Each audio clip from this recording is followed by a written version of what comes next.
All right, guys, so the meat is ready. We are taking this stuff in the house today. Nice and cold. We're gonna bring it in and pack everything up in the vacuum packs. I brought it out here last night just to cool it off. That way when we vacuum pack it and it gets cold, there's no extra air on it. So looks good. Everything looks fantastic. We'll start tasting it. We'll cut it open and we'll see what it looks like. So here we go.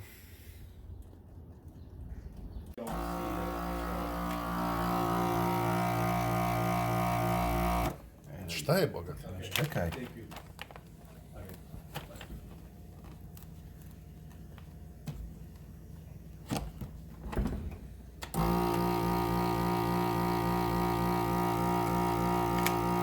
Oh, no wonder.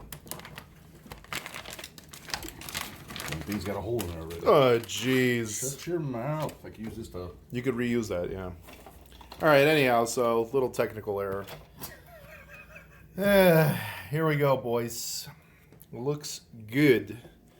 So we cut into it, and man, I'll tell you, not bad. Little spice on the outside. Looks pretty good. Probably could have used a little more salt, in my opinion, but overall, I think it's pretty freaking good. Nice and dry, soft on the inside still a little bit. Outside's pretty hard, and so when you put it in the freeze-dried bag, it'll kind of equalize that out. Got a little Slendina here, cleaning the kitchen. Slendina looks really good, very good. Tastes delicious. Salty, spicy. I mean, what else do you want, right? Good stuff. So now, if these two lazy bums over here would just get their act together, we can maybe get some of this stuff sealed up and... Shut up, stupid. Alright. We'll keep going. I'll cut into the Culen here soon.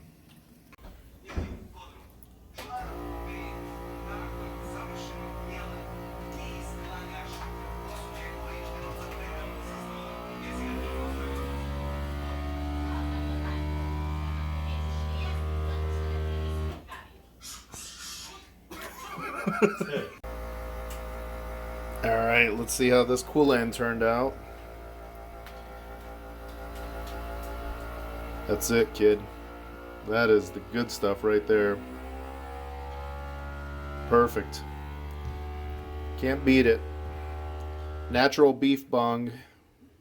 I'd say probably 3, maybe 4 inches in diameter.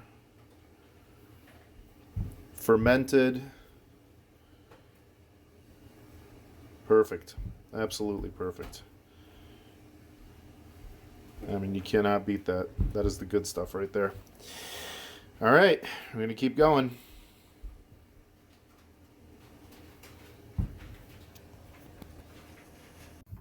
All right, guys. This is just so good. I had to show you one more time. This turned out like, I'm not even kidding you, perfect. So remember, this is a beef bung, and with the beef bung, the casing is not edible, and we get these casings from sausagemaker.com, and if you look, you cut that, you just peel it right off.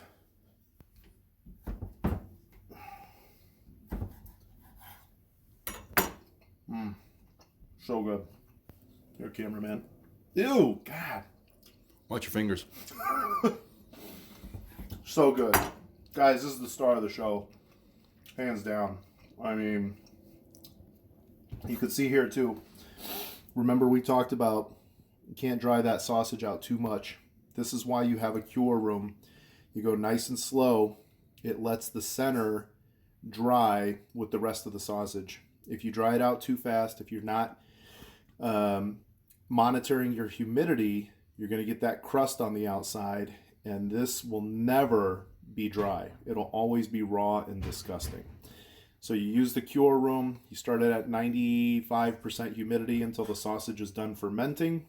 When it's done fermenting, you then drop that humidity to 80% and just let it go until you're pretty much down to 40% of the original weight of the sausage. So it turned out way better than expected. We'll definitely be buying more of these beef bungs next year and making this Culen. I mean, it's to die for. So, all right, good stuff, guys. We're gonna keep cutting. It's like Christmas, man. I'm telling you.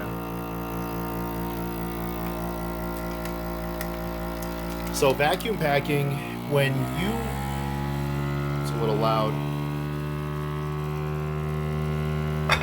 Whoops. Damn. That's yours. When you... Yeah, right. When you dry this out, I mean, this is like literally rock hard. You're not gonna... It's just not that good. But when you put it in those pouches and you let it sit in there for a couple days in the fridge, then you could throw it in the freezer. It takes that softer interior, it's a little soft, not bad, and it makes this exterior a little bit softer. So I don't know, I call it equalization, but really it's good to vacuum pack everything. Otherwise, secondly, it's going to get too dry. I mean, it just doesn't get any prettier than that, man. Let me tell you. Good stuff.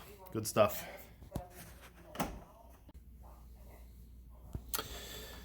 Looking at the ribs.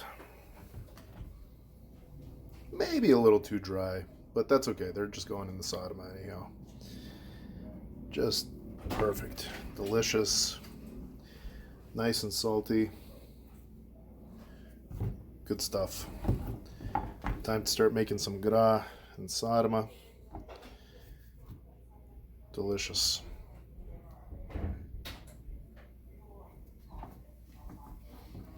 Stiff as a board.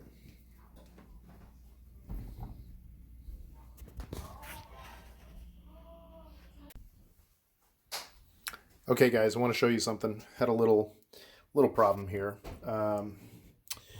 Okay, so you could see this crevice right here on this pork loin.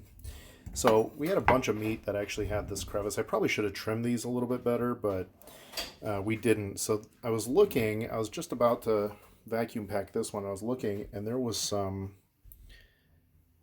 greenish mold in there. So of course I don't want to serve that to anybody. So I cut it out. You can see I cut it out. This meat's fine. You could completely still eat this, no issue whatsoever. See that little V groove right in here? Well, maybe there's a little bit there too. Not an issue. Just you don't want to serve this to somebody, of course. I don't think anybody would get sick, but you never want to take the chance either. So the rest of the pechenitsa is fine. You would never throw this whole thing out. You would just cut it out and not use it.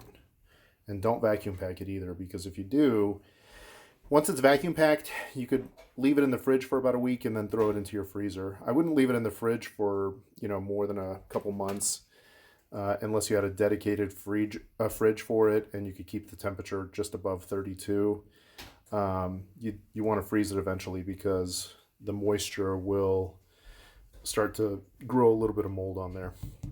So make sure to freeze these at some point. All right, on to the next one. Okay, guys, here's another problem I want to show you.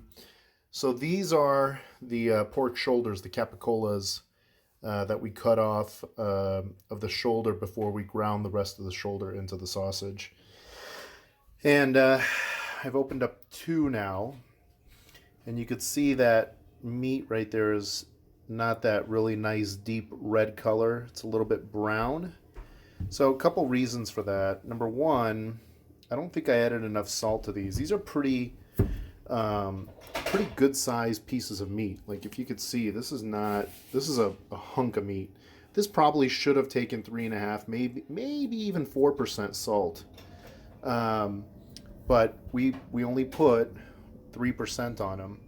And secondly, when the meat is just salted and the water's coming out of it, remember you gotta rotate this stuff every day. You know, dump the water, rotate the meat. Dump the water, rotate the meat. And I think if you're not doing that properly or enough, you're going to get these brown rings around here as well, because what's happening is that cure isn't penetrating.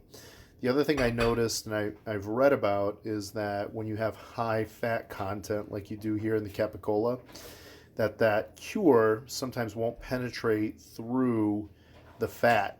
The fat essentially stops it from penetrating down to the meat, so that can be another issue. So really, I mean, this is still perfectly edible. It's just not pretty. It's gray. It's gray, and it's just not. I mean, it is what it is. It's still going to taste fine, but it just doesn't look good. You can see here, it's just a little bit red, and then it kind of goes to like a shade of, we'll call it gray. So, kind of a shame. It's capicola is one of my favorite cuts, and it's just not looking as good as it normally would. But whatever. Next year we add a little more salt, pay a little bit more attention to it, turn it a little bit more frequently, and it should be fine. All right, guys. 2019. This is it. We wrapped it up. Got everything done. This is probably a third of the, no, this is more, geez. This is 2/3 of the meat that we made. We also made the smaller sausages and the beef chucks that were done earlier this year. Definitely the star of the show is the Culen with the beef bung. I mean, this thing was absolutely delicious. I'm really glad we made that this year. We used the curing room. The smoker turned out fantastic. We also have our pechenitsa here, the pork loins, turned out really good as well. We keep some of them whole. That way when you're having a party, you could just take them out, cut them up. And then we cut some of them in half and vacuum pack them to make it a little easier. We got the pork shoulder here, the capicola, the Culen, I'm sorry, the Suvivrat, depends on what you call it, but it's all the same stuff. This is delicious. Definitely want to cut this one in half when you can, because it is so rich. You cannot eat a lot of that stuff at one time. And then, of course, we have our bacon, dry cured bacon, or slanina. Everyone's favorite. This stuff is just to die for, but it will literally kill you because it is so fatty. So, all right, guys, so this is it for the year. Thank you very much for watching the videos. We will start again next year. And živjeli. Good stuff. What are you laughing at, Giggles?